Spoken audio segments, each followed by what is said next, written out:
Es tev varu piedāvāt 3 variantus. Mēs varam viņam nocirst pirkstus un aizsūtīt pa pastu. Tas ir tad, ja tu vēlies nosūtīt ziņojumu. Mēs varam viņam salauzt abas kājas un atstāt mežā. Tas ir tad, ja tu jau esi nosūtījis ziņojumu.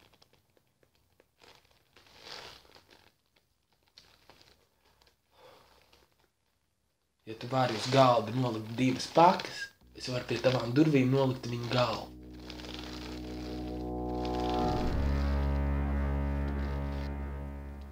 Es gribēju, lai tikai viņam pa purnu sadod.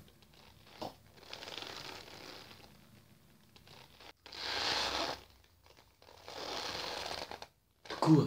Es tu pēc skolas huligāni izskatos?